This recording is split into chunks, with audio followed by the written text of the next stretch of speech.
You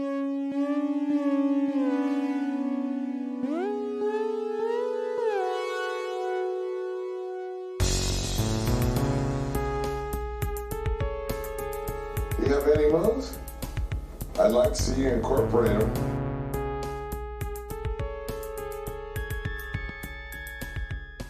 You see, we working on his brow chakra. We're just in back of the crown chakra.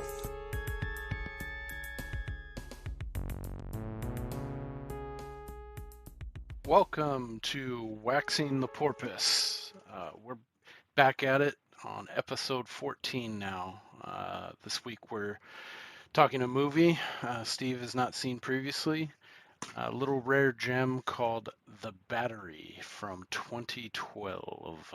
You got your host, Jim G. Baby, joined as always by the usual suspect, Steve. How are you, friend?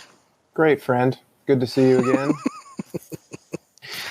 Likewise, as always. How are you doing? Doing good. It's like a total side note. You know the beginning of Super Troopers when he like eats all the weed and the shrooms? Mm-hmm. And he's like, "Oh man, you must have eaten like $100 worth of pot or whatever." And he holds up the bags and he's like, "Call Guinness." I never realized what he was saying was "call Guinness," like Guinness World Record. Yeah. And like Josh and I were joking about that movie the other day, and he's like, "Call Guinness," and it finally clicked. I'm like, I've seen that movie 100,000 times, and it like never crossed my mind what he was saying or that's what he was saying. Anytime. Okay, so The Battery from 2012. I picked this for you to watch because it is criminally underseen. And, well, hold up. We're going to be spoiling the shit out of this. So if you haven't seen it, I highly recommend it. Stop. Check it out. It's free on Tubi, Freevee, which is on all Amazon devices. It's the rebranded. It's the new IMDb TV that was pretty short-lived, but it's the same thing. Follows the Tubi model, free streaming with the ads, and you can also rent it via any streaming like Amazon, Google Play, YouTube, all that Vudu, all that good stuff for $1 or $2. Well worth the investment, my opinion. So. Anyway, with that aside, check this out, or not. So The Battery, to me, it's a great example of a genre film, that transcends the main theme. So we're in a zombie apocalypse movie, right? But it really sticks out to me because it just feels very realistic. Just the interplay of our two main characters. We have Ben, who's played by Jeremy Gardner, who I'm a big fan of. He also served as the writer, producer, director, and as he does with a lot of his projects. And our other character, Mickey, played by Adam Kronheim, who has also worked with Jeremy Gardner on a bunch of other projects together. So, but yeah, like these two, like I can very easily buy this as how, this odd couple finds themselves navigating this new world. But yeah, it's a really deep cut. I think deserves some more love, and I'm really curious to hear your take on it. So without further ado, $64,000 question to you, Scuba Steve: great film or the greatest film? I'd say it was kind of in between. Like, I definitely got more respect for it after reading more about it, after watching it, just for some of the details about the making of it that we can get into in a little bit. But I really liked the beginning, and I started to lose a little interest in the last probably quarter of it. Mm-hmm. Like when they're stuck in the car for so long, I was like, okay, we really need to wrap this up. Yeah, that part really, with this last watch for me, drug for me the most. The last quarter. Yeah, but I mean, everything up until then, I really liked. I wouldn't criticize anything too harshly. I'm glad they addressed the the headphone thing pretty early on, because after like 5 or 10 minutes, I'm like, what the fuck is this guy doing? What the fuck you think you doing? It was, but pretty much right around the time I was like, this is idiotic that this person would be doing this, is when his buddy was like, hey, dipshit, you know. So I was like, okay, that's cool. You know, I can live with that, but I like the soundtrack a lot. I thought Yeah, it gave it a different kind of feel. It wasn't just like a spooky war on the run the whole time. It was almost like watching a long Shins music video or something. But I like the feel, and kind of the same way when we watched Near Dark, how they didn't beat over your head. These are vampires. This is about vampires. right. They didn't even really mention anything about zombies until the last little bit. Hmm. So that was cool because it was just, it's, everyone can infer what you're looking at. You don't need to belabor the point too hard. And I don't really have a problem with movies that don't give too much backstory. I kind of like that you're just sort of picking it up in the middle and trying to put the pieces together, moving backwards, and just kind of like, wow, this is weird. I wonder what happened, you know? Hmm. But that coupled with not really knowing how it ends was a little irritating for me. It's like, well, please just give me one or the other, you know? Yeah. But Yeah, I think it's probably a constraint of the making of the film, and that probably directly contributed to, like, that was probably the best way they could have ended it, being like an indie kind of shoestring. Like, you can't have a big, huge climax, and yeah, I don't even know how you would end it other than just, yeah. I mean, because that kind of world, there really is no ending for that dude. It's like he's gonna be doing the same thing. He's not gonna find like some shining castle on the sea that's like, like there's no happy ending there, like getting away from all the shit. But maybe they could have, like, if he would have killed himself out of like guilt, or, if he would have he could have gone down like guns blazing, kind of mm. is the only other way I can think of off the Or I top of my mean, head that they they could could have have been ended it. setting it up for a sequel because Yeah, because the way they cut it with the credits too, like you think it's over, but it keeps and then going. they play the credits for a second, and then they play like another scene, so it definitely keeps you uh, in waiting for, and then when it finally ends, it's like, oh, this would be such a great way to go into a sequel where, well, now it's not a survival story, it's like a revenge story, Right. which I thought would be cool. Yeah, I think maybe if this were a bigger and it weren't like an indie kind of Yeah, project, that would have been more realistic. But yeah, for these guys, like, I think it was just like one and done kind of thing. yeah, Um, but I did like it. I Sweet. thought it had a very unique sort of feeling to it as far as zombie movies go. So it wasn't just like, okay, yep, it's just another story of people running. Yeah. Yeah, I liked that a lot about it too. And you brought up the soundtrack. That's like, I always liked that, but in this last watch, when I actually sat and paid attention, made notes along the way, like, obviously soundtrack jumped out to me big time. A lot of kind of like indie kind of shit that I Oh yeah, shouldn't normally like, or that I wouldn't, but I feel like almost every song fits perfectly in the context of this film, and like the season where they're at geographically, and like they're going through the woods, and kind of reminded me of like camp, kind of like going through summer camp, going on an adventure. Um, but I like too that they did a couple tricks which I was impressed with such a low budget and such an indie film. Is There's a couple parts where there's, the soundtrack going on. It's like a little mini montage, and like someone's doing something, and Mickey has his headphones on, hmm, and then the other dude will be like, "Hey," and you could hear him like muffled, and then so the soundtrack would sync up, so it's like you're hearing, it's like you have headphones on right now with Mickey, and he hmm. takes them off, and he goes, "What?" And then the music also, it cut down, like it died down, like you were listening through what he was hearing. I noticed that in a couple Oh scenes that I thought was really cool, how they, like, from a technical standpoint, yeah, that is like, cool. I guess I didn't really notice that. I mean, I've seen this a couple times and I already really liked it. So I was kind of, while I was watching it, I was kind of going with a fine tooth comb on things good and bad that I was trying to pick out about it. But yeah, soundtrack is top notch. It is. I like. I'm of two minds about all the little montages. I feel like they use that as a crutch a lot because, again, I'll be saying this again a bunch probably, like super low budget indie film.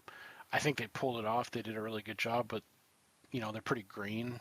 Not a ton of Yeah. these are young people, so it's not a ton of experience going into it. So I feel like they had quite a few montages throughout the film, like of them, like no one's speaking and like the sound is just focused on the soundtrack and you can't hear what they're doing, but they're like, he's throwing out a line to fish. They're kind of ransacking, like gently ransacking a house for supplies and stuff, and it just shows them doing that.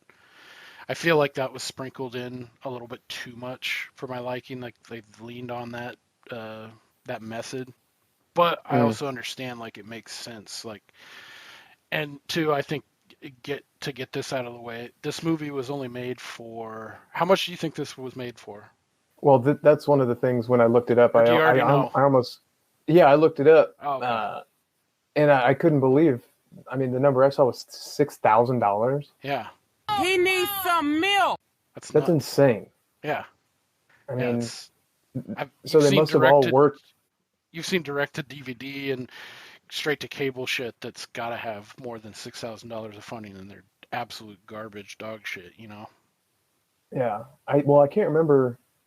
When the Blair Witch came out, and people were just losing their absolute mind over how cheaply that was made for, and wasn't that like 50,000 or something like that? Which is, I want to say it's 30, but it could have been 50. It was somewhere for sure under $100,000. I know that. And I think it's between like 30 and 50. Yeah, it's got like the biggest return on investment like of all time. Like it beats Star Wars and all that other shit.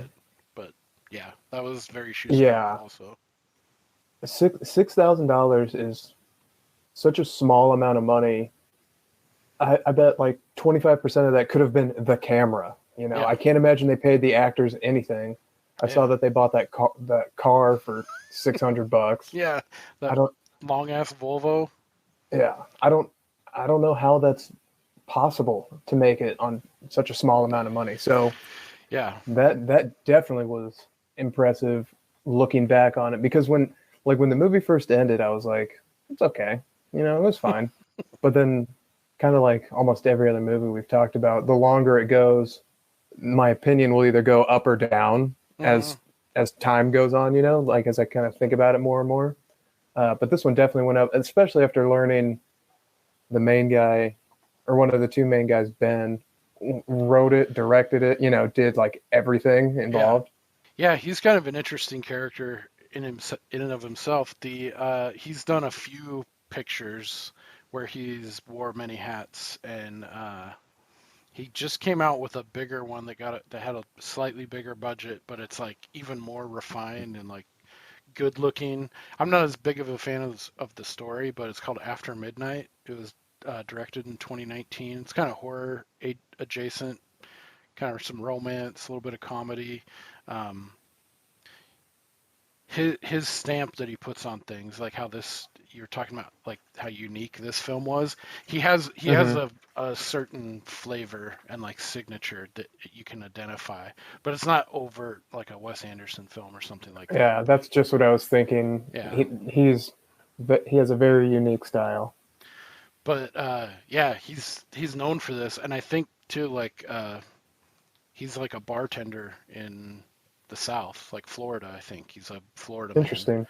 And he just tends bar, and it seems like he scrapes up enough, and he like works with certain people, and develops a story and makes a film. And then he's also an actor in like a couple things. He was in a Shudder original, but it seems like a very strange, like he's able to just kind of pop in and out and do these like passion indie project kind of things, and then goes back to a normal 9 to 5, and then kind of flits in and out. But I looked up his IMDb, and yeah, he's got quite a few different projects. And then I looked up the IMDb for the guy who plays Mickey, and he doesn't have quite as who had as many. So I ended up looking him up just out of curiosity, and I guess he's like a realtor in Manhattan or the New York area. Crazy. It was like the top Google result. Like, oh wow, yeah, that looks exactly like the same guy. So, good for him. Yeah. Yeah, so these are kind of just like I think one of the cinematographer. He's like mainly he's a food photographer by trade, and he knows his way around a camera, and like so it's like they got these people that kind of like have these different side talents, and they threw together a movie. Yeah, so knowing all that makes it even more impressive to me. Yeah, I guess that dude Jeremy Gardner, it's stated that he borrowed what was it? He borrowed $600 from 10 of his friends. That's how you arrive at the $6,000. And one of those, $600 for the car. How much was the camera? It was probably a friend's, that like that dude who did the cinematography and just brought his equipment. Well, and it only took him like 2 weeks. Yeah, 15 days, 14 days to film this thing. That's crazy. Yeah, that's like the bare essentials, going by the skin of your teeth, like just doing it. Well, and one of the things I read was that like not a lot of the scenes were even planned in advance. They kind of just were winging a lot of it, which that's so crazy to me. Yeah, that is wild to have something so cohesive, and I mean, to me, I feel like it had a lot of heart too, and it felt genuine, and it felt like I could see this going down like realistically, like this is how it might play out, or at least more realistically than we've seen in any other kind of media when it comes to like any kind of apocalypse, but zombie apocalypse. But right, like two guys who aren't even really friends that kind of just end up together. Yeah, they're just thrown together, and you got to fucking make the best of it, and you're gonna learn about them along the way, but you're also learning like a different side of them probably too, like the side that has to exist in this weird fucking scenario too,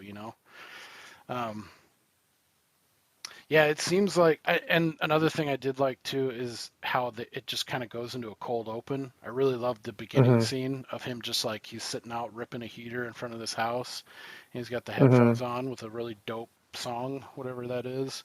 And then it just cuts straight to like, get the fuck out, and he shoots a gun inside this house, and then they're off, and then it's opening credits. So I like how it just drops you right in this world, and then you're off, and then you start kind of, there's not a ton of exposition, like they don't go back and they don't have a around the campfire like, oh yeah, when it all went down, and and explain like the mechanics of, it was Boston that got hit first, or New York fell, and then I like how it's just you're there and you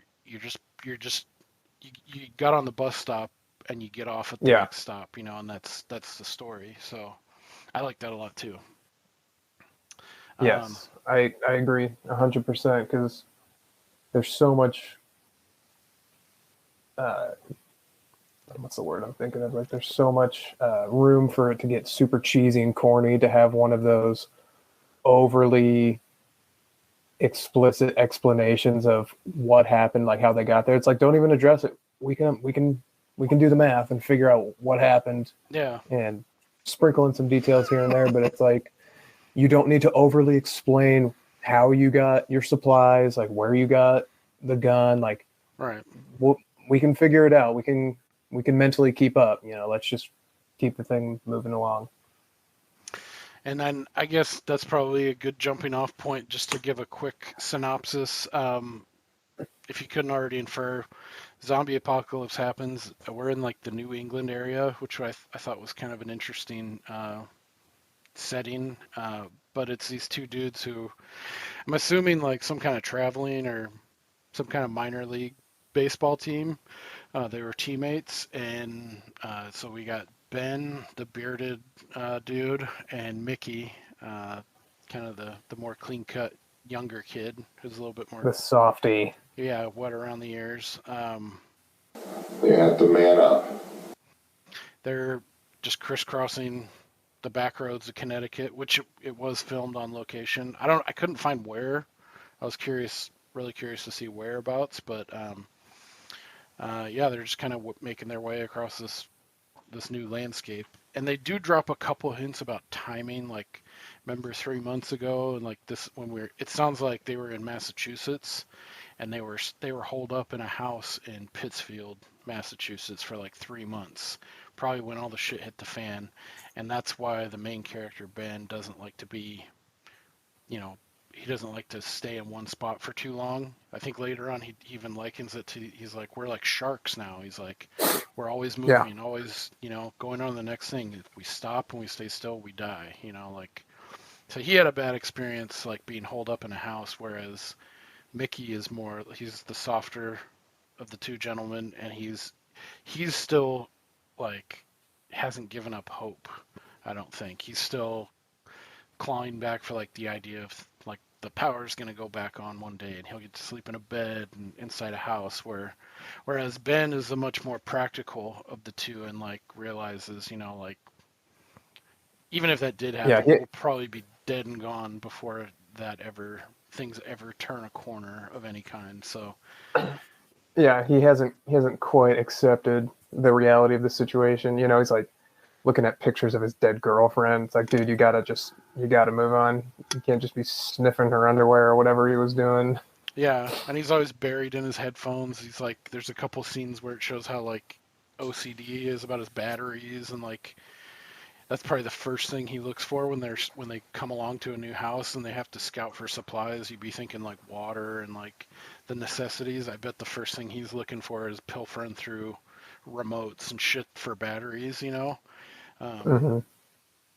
Which I think that, like, the main theme throughout this is maybe not the main theme, but throughout the film, Ben is actively trying to, like, toughen him up and, like, get him used to the idea that he's like, I'm not always going to fight your battles and, like, be able to, like, do these things because you're taking them for granted. And, like, always. Well, yeah, because he like opens that notebook at one point where he keeps track of all those zombies he's killed, and he's got, like, what, 50 or something on the board, and the other column, the dude has 0. It's like, Jesus, dude, that guy, talk about dead weight. Yeah, this was the first time I picked up on that. I was like, oh shit, because it says he has 2 columns, B for Ben and M for Mickey, and he's making all these check marks. And yeah, my count was like, it had to have been anywhere between, like, 50 and 100 or something, like, verified zombie kills he's going over, which is, like, I like how they slipped that in too, like, to just all these things that add up to where you can see the difference between the two characters, And I mean, the most extreme example or part of that is when Ben gets, like, a half-dead zombie and ties him up and just throws him in a fucking room while Mickey's sleeping, and just, like, forcing him to pull the trigger. And it seemed like, I remember the first couple times, because I didn't remember the first watch super clear, but it seemed like that was going to be a point that was going to, like, divide them. And the story was going to kind of branch off from those two, or it was going to be, but actually now watching it again, I feel like that brought them closer, as much as the softie probably wouldn't admit to that, because from then on, he becomes more, it's like it's added a callous, to him. Like, he's like, yeah, maybe he was right, or even though it's a pretty fucked up thing to do, I feel like they become a little bit closer from that experience throughout the rest of the film. Yeah, I think it was definitely like, look, it's time for you to break through and get your first one, but also, like, this is why we don't stay in houses. Yeah, Yeah, it was definitely it was a dual purpose thing for sure. Yeah. Well, and I think in the next scene, or maybe a couple scenes later, he's fishing, which early on he didn't want to learn how to fish. So I feel like that was done intentionally to be like, all right, he's coming around and, like, listening, and right. And they have that fun montage in the field where they find an apple orchard and they're going nuts, just, like, taking bites out of apples, and then they start they have a little bit of BP with apples, and it's like a fun little montage thing. And I think that was a good choice because I think the ending, spoiler alert, if you haven't seen this, watch it. Um, it feels realer that like they've actually, because before that point, it's very much like out of necessity, and you can tell that Mickey the softie doesn't really care for Ben. He thinks he's just like some sloppy like Neanderthal that's just like, I'm glad he's on my side kind of thing, but other than that, fuck this guy. I think they come together, and then so that makes that part where he gets bit and Ben has to fucking shoot him. That felt very real and like tense, like emotional scene that I appreciated.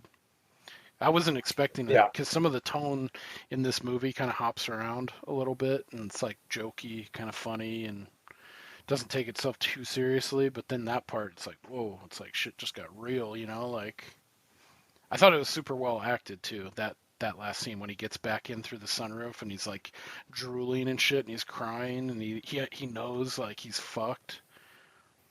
Yeah. Well, and he kind of had that look like he didn't. He like sat down like nothing was wrong, and he's like, "Well, did you get the keys?"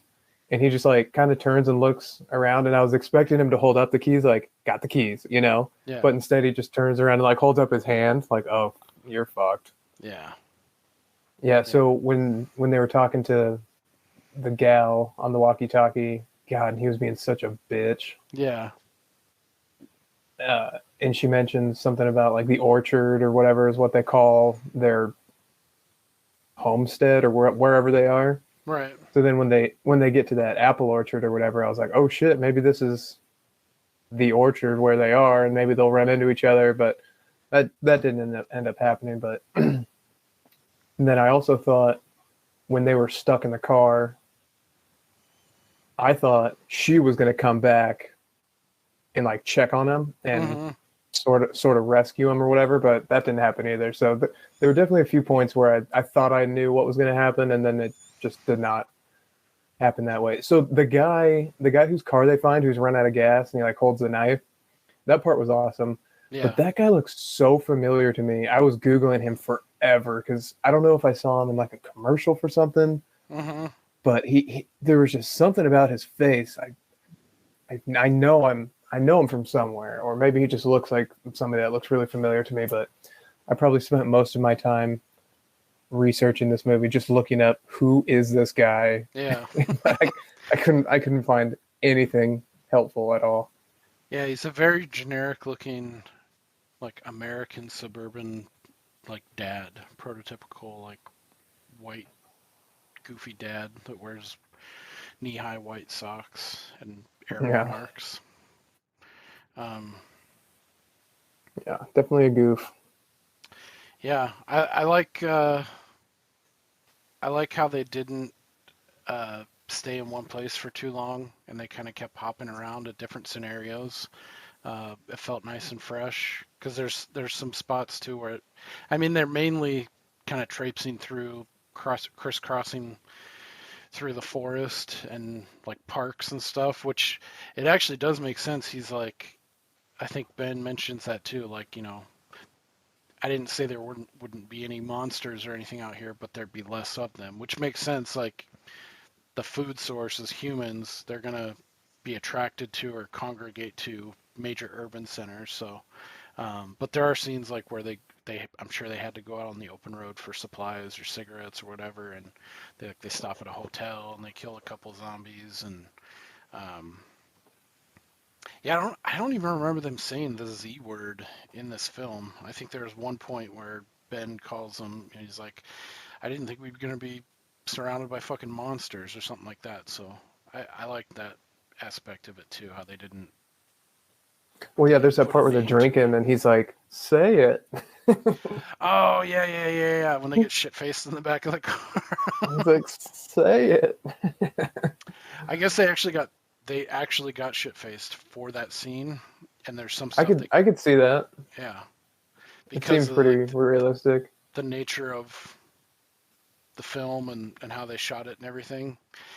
I guess I really want to get it now. They Scream Factory put out a Blu-ray of this film, and with the film comes it's a 90-minute documentary, same length as the Interesting. movie, about the making of it, like shooting on a shoestring budget. And so I wish I would have had that and been able to watch it in anticipation of recording on this, because I'm sure there was a lot of cool shit in that too. But yeah, they called it, what was it? I think you would appreciate it. It's the documentary that accompanies the film is called "The Tools of Ignorance," a documentary of about the making of the Battery. Have you heard that? I know Steve's a baseball guy, by the way, too. Student of the game, fan. Have you ever heard of that before? Tools of Ignorance? Yeah, I think that's what they call like catcher's gear, the tools Yeah. of ignorance. Yep. I found it was coined by, and I bet Dick would know this, by Harold Muddy Rule. Played from 1915 to 1934. He coined the term "tools of ignorance" to point out the irony that a player with the intelligence needed to be effective behind the plate would be foolish enough to play a position that required so much safety equipment. How fun! That is fun, and yeah, I'm a big baseball fan, so that was a nice little touch.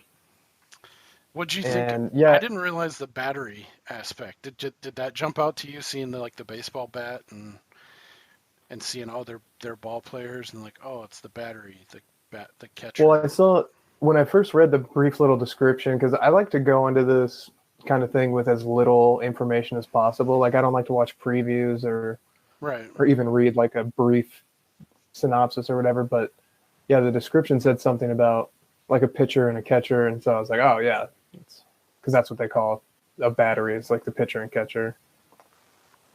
Yeah, And I think one or both of them actually played baseball in college. I read. Yeah, the dude Mickey played baseball in college. I couldn't find diddly poo about that. But yeah, that was another fun piece of trivia. And that dude Jeremy Gardner, who plays Ben, is an avid baseball fan as well. He's a huge. We'll have to forgive him of this, but he's a huge Atlanta Braves fan. Yeah, that's okay. They finally. I mean, the late '80s to like mid to almost late '90s, there was a lot of there's a lot of players I respected from like that era. That was like my prime time of baseball watching and knowledge is like 89 to like 97, 98. They had some really good teams during that run. And yeah, I mean, I think Greg Maddux is probably one of, if not my favorite baseball player of all time. So yeah, I get that, especially if he's a guy in the South. I mean, it's either that or he's a Marlins fan, and they're shit, and they weren't around probably for his childhood either. Yeah. Yeah, they had some greats, man. They always seemed kind of scrappy. Like I love Tony Pendleton. That's like one of my third baseman of all time. Otis Nixon. Even more than Chipper. I mean, Chipper's Chipper, but You seem like more of a John Rocker kind of guy. Oh no, get out of here with that. That guy was. But yeah, Smoltz, Glavine, Maddux. Yeah, I always forget about Chipper. Tom Glavine. I was doing research. Crafty. On this, I was like, oh yeah. Crafty lefty. Who else? Otis Nixon, Mark Lemke played second base. Javi Lopez, Fred McGriff. Yeah, I mean for that Galarraga. decade they had so many good players. Sid Bream. I always loved Otis Nixon. You might have been too young for him. Do you remember him? I know the name, but I don't know him. Super wiry center fielder, like prototypical leadoff number 2 guy. Super fast. He was just a gamer. Yeah, I was more of like the David Justice era, and Andrew Jones, and yep. Yeah. Who else did they have? What was the other guy? Klesko. They had Ryan Klesko. Yeah. Mm-hmm. So, Yeah, that's one of the teams I like. I didn't like, but I respected. Like a lot of those players, like I feel like they played the game the right way, or like Yeah.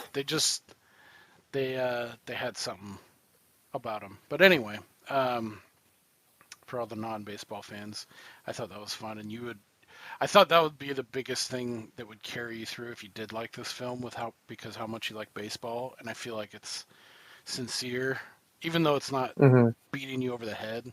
Even just like, come on, let's go have a catch, and like, you know, the interplay between a catcher who seemed like a salty, you know, like vet, and then this guy who's like, I don't know, probably a reliever coming in from the bullpen. They probably didn't interact Right. very much, and show them kind of navigate this landscape together.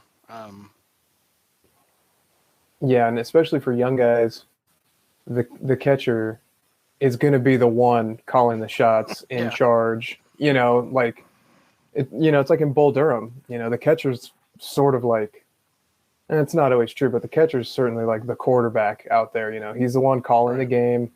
He's the one that'll go out to the mound if the pitcher's rattling and be like, "Hey, get your shit together," or because depending on the type of person the pitcher is, you could go out there and be like, "You're good, man. You're good. You're great. You're fantastic. Just throw it well." Or you could go out there and be like, "Pull your head out of your fucking ass." Yeah, You have to manage your pitcher's different personality types. So it makes sense that he would be the one in the movie who's like in charge. Like, nope, this is what we're doing. yeah. Quit your bullshit and listen to me. You are a coward, son of a bitch! I liked to like the whole battery aspect, and then like I did some research about that on like why it was coined. So a little piece of trivia about that is, I guess the use of the word battery in baseball was coined by Henry Chadwick in the 1860s in reference to the firepower of a team's pitching staff and inspired by the artillery batteries then in use in the American Civil War.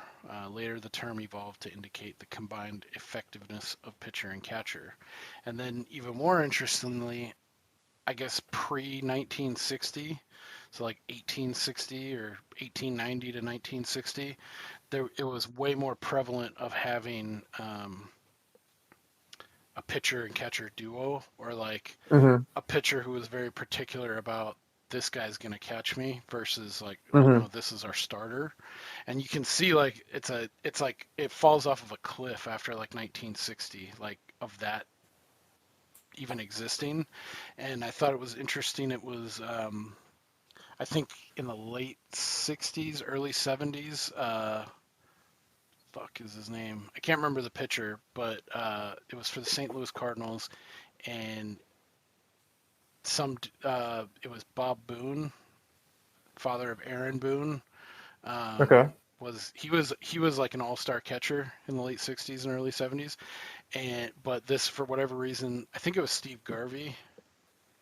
He preferred Tim McCarver, who calls games now. It's probably that name probably jumps out to you, but I he think would he's dead now. did he? Okay.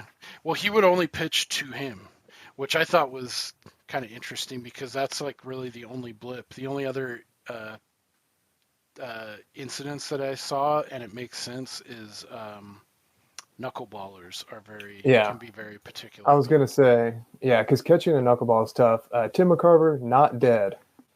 Just confirmed. But yeah, you do see it very, very rarely these days. Like I remember a couple years ago, there was a specific pitcher for the Giants who later on in his career, he preferred a certain catcher.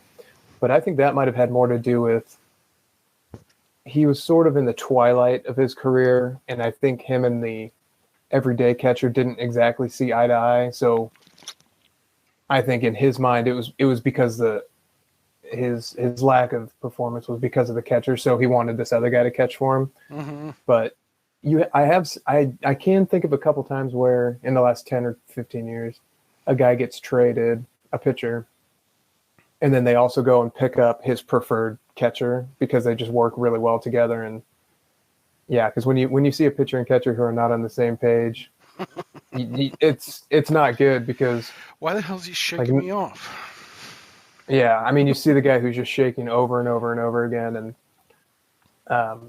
yeah, there has to be a good amount of chemistry between the two if they're going to be successful for a bunch of reasons that would probably be boring to the average listener. But Yeah. yeah, You probably don't see it. Well, I know you don't see it anymore now because of the price tag, probably, that are tied to your starter.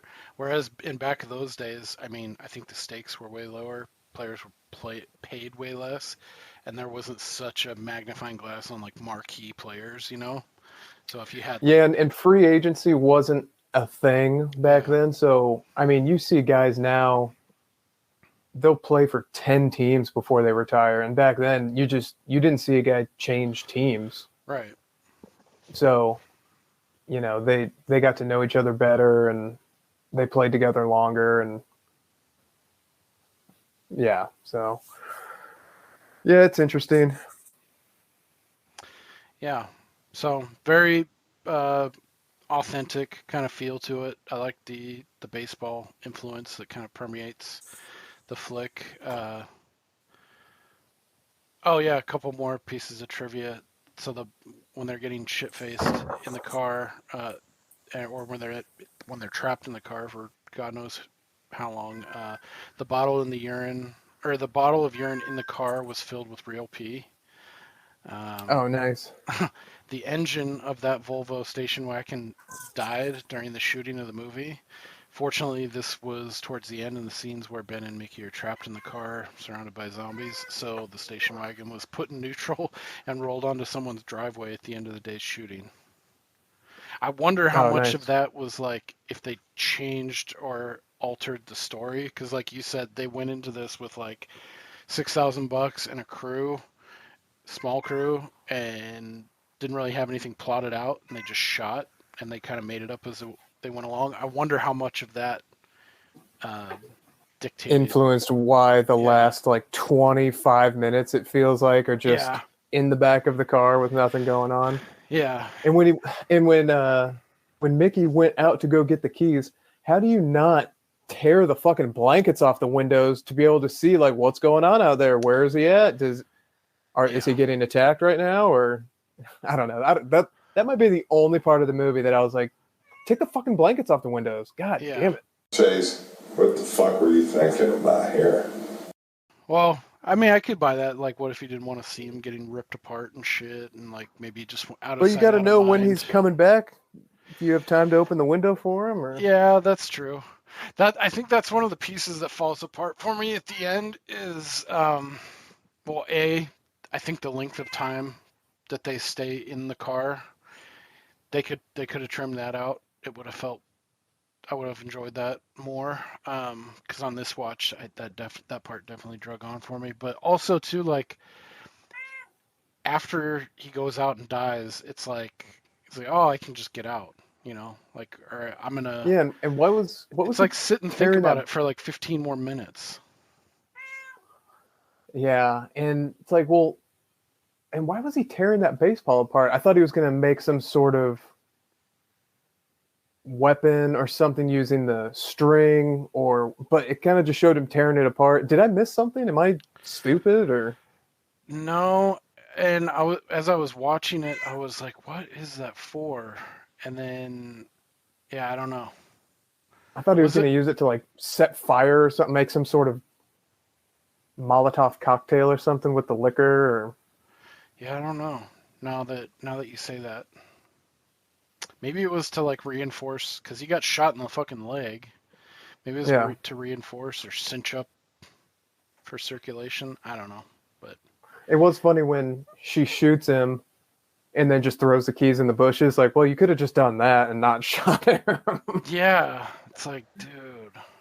Yeah, when that happened, I was like, ah, fuck, that sucks.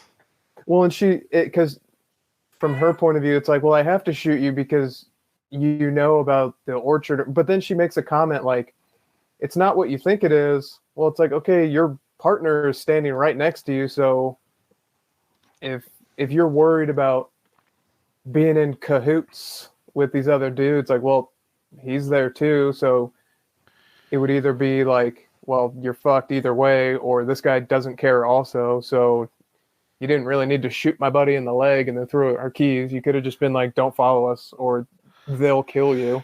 Yeah.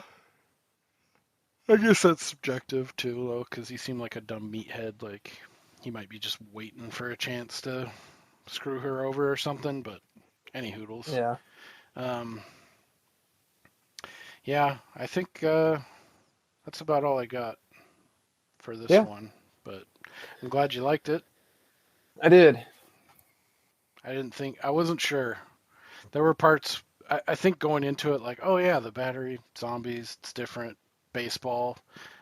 I think I like it. And then as I was going through my rewatch, I was like, I can see like there'd be problems here, like where it like kind of drags a little bit, but I don't know. I think I mean, like you said, especially knowing that they did this on a shoestring budget, but even like just thinking about the fact that these are a bunch of no names, and like Right.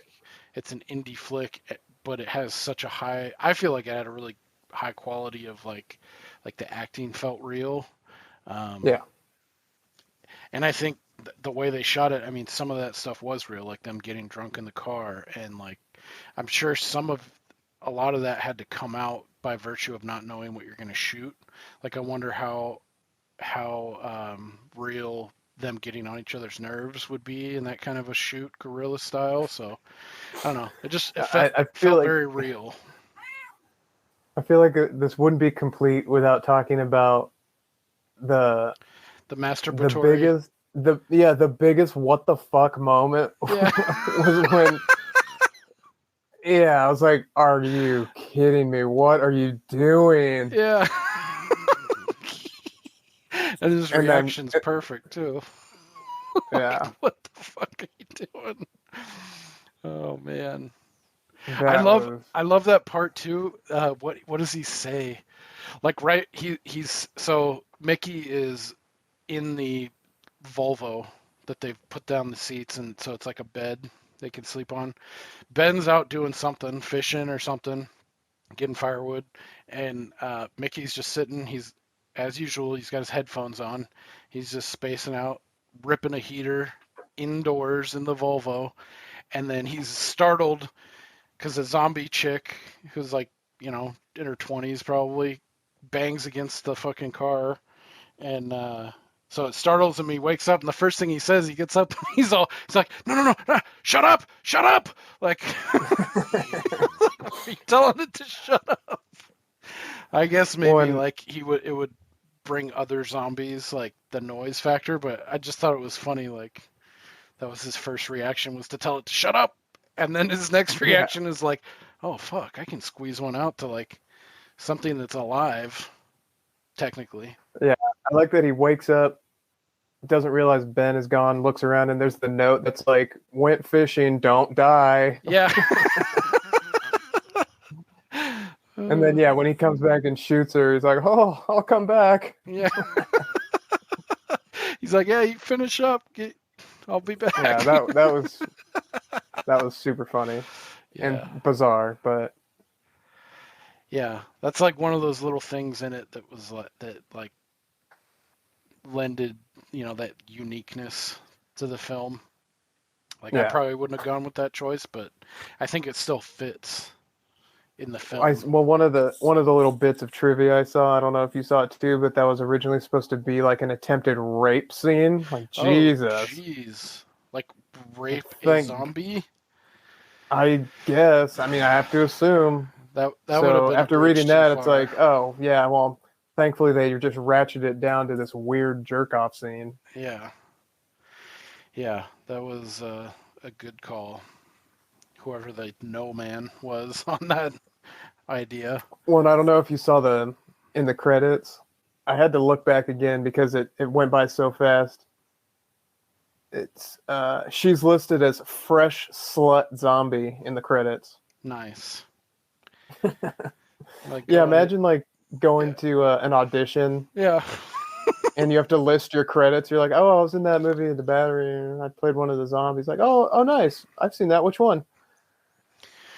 Just the fresh slut one. Yeah. All right.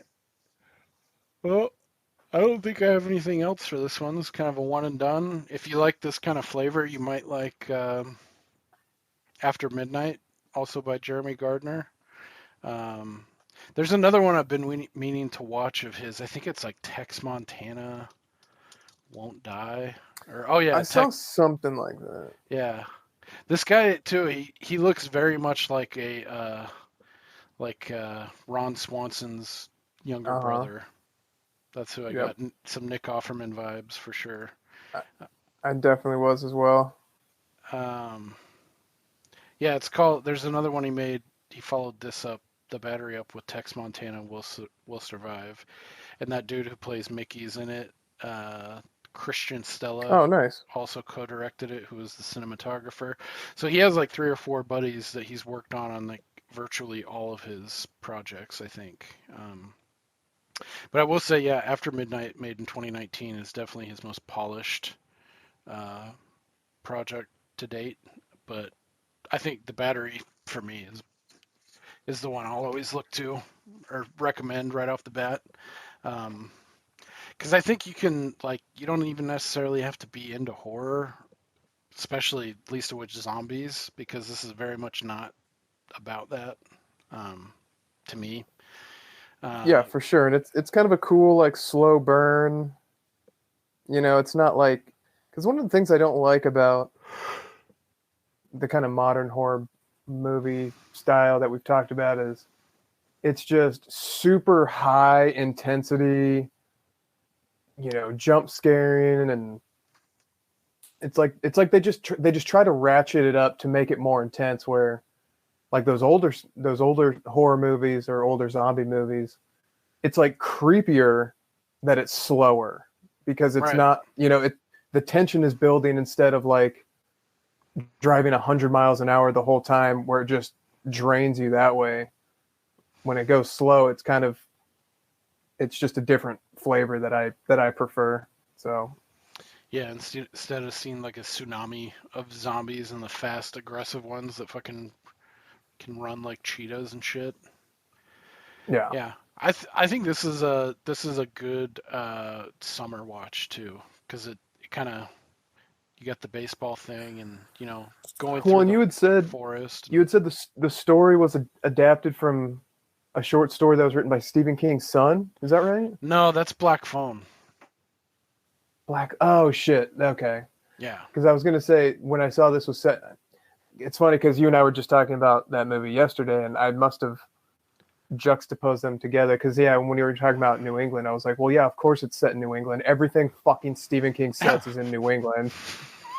But Yeah, that's completely different. unrelated. But yeah, I think I'm gonna go see The Black Phone later this evening. So Yeah, I've been hearing really good things, and I'm a sucker for Ethan Hawke. I like everything that he's been a part of. I think he's a good actor, and I like Joe yeah. Hill's So I didn't stuff watch too. I didn't watch the preview. I know almost nothing about it.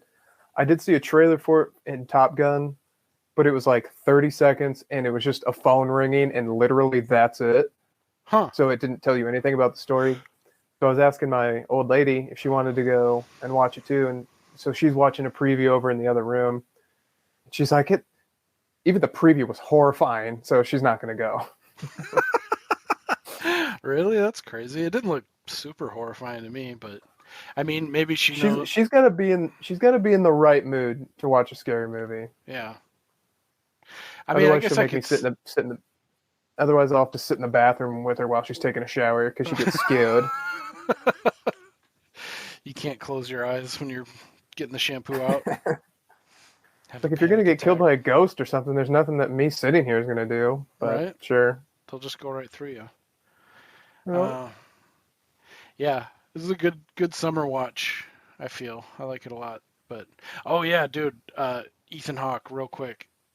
Have you seen The Good Lord Bird? I think that's what it's called. It's a limited series on Showtime.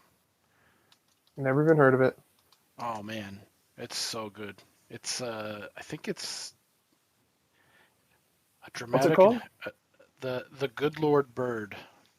Yeah, so it's a self-contained like limited series. I think it's like 8 episodes. 10 episodes from 2020. It's on Showtime. Ethan Hawke's the main dude. It's fucking excellent. So good. It's got a good revenge vibe.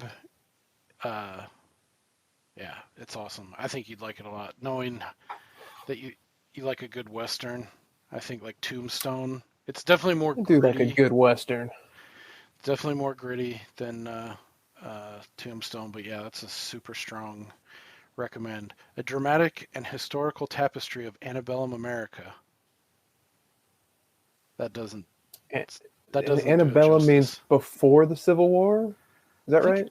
Or does that mean after the Civil War? Yeah, because ante means after. Yeah. Yeah, I think it takes place right after the Civil War. Does it? Yeah, so you're Is that dealing with like the fallout of the Confederates losing, but then it wasn't like an overnight thing when slaves were, like whisked away and like everything was all better. So it's kind of in this like gray area, like a paradigm shift. Antebellum means before a particular war. Thank you. Fuck. You had a 50-50 chance. Fortune favors the bold. So okay, it's right before that. So tensions are high either way. Yep. All right, let me get my foot out of my mouth, but yeah, check that out. It's fucking awesome. All right, I think that's gonna do it for us covering The Battery. If anybody hasn't seen The Battery and listened to this, I still think it's worth a watch. It's a good time. It is a slow burn, but I like the kind of slow burn that it is. I liked the first 75% slow burnness. The last quarter I thought was just a little slow, but Yeah. $6,000, man. I cannot imagine anybody making a better movie for $6,000. So Yeah. hats off to them. Yeah. If you're looking for real estate in New York, look up What's His Bucket. Adam Kronheim, I believe. Cool. So yeah, if anybody has any questions, or let us know what you think about The Battery. Great film or the greatest film? I think it stands, like, you stack it up even against, any other big budget like zombie flick. To me, it'll always be like when somebody's asking, "What's a good zombie movie?" Not even like what's like an indie one, or what's a zombie movie that's kind of like a departure from like mainstream zombie. Sure. I would always go Battery. Watch The Battery first. Which is probably sacrilege when you're thinking about like Night of the Living Dead and all that kind of stuff, but whatever. Yeah, let us know. Send us an email if you like the film, or any other questions in general. You can reach us at waxingtheporpoise.com, or hit us up on one of our socials, Instagram, Waxing the Porpoise, or Twitter at Waxing the Porp. What do you think for next episode? Do you want to go back to the wheel and Sure. try maybe pick something at random? Yeah, let's do it.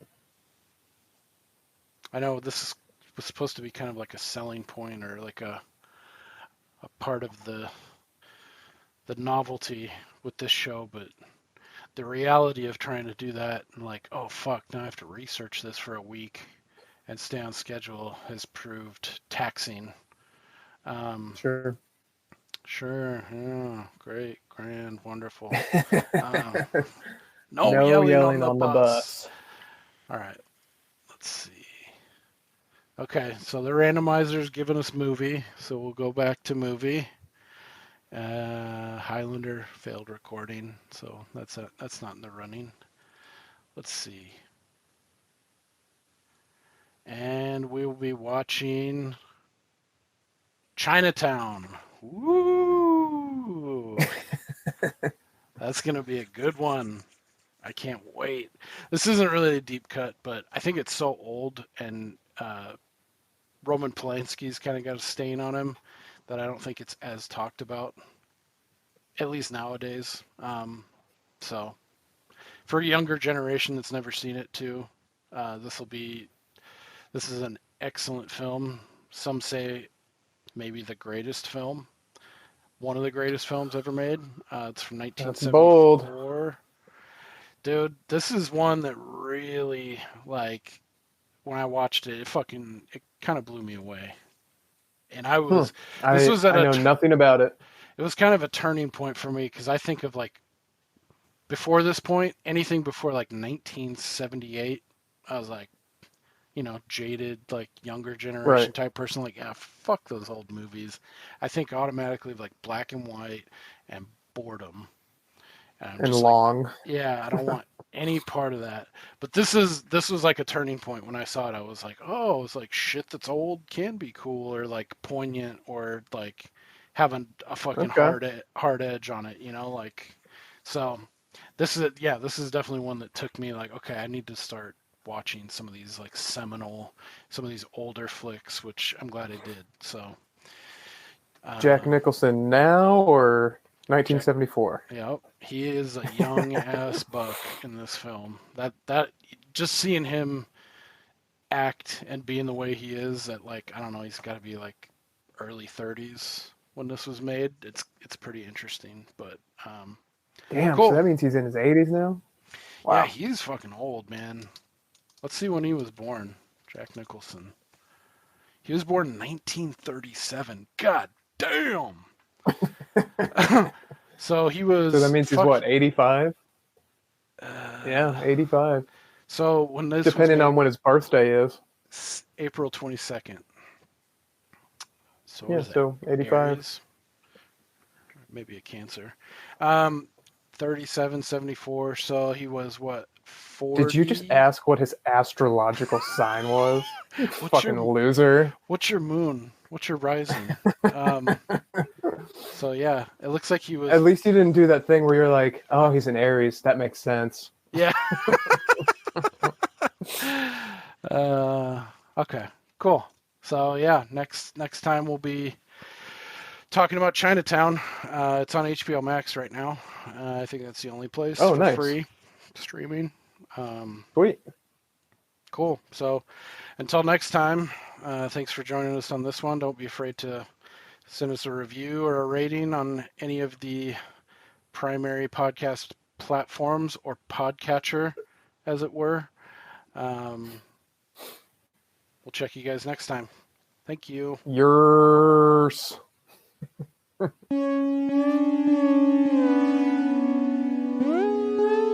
Chase, if you don't use your hands, you'll never be able to play this way.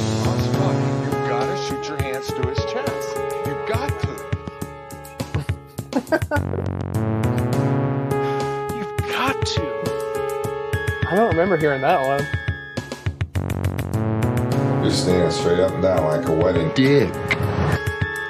Oh my god. Clean.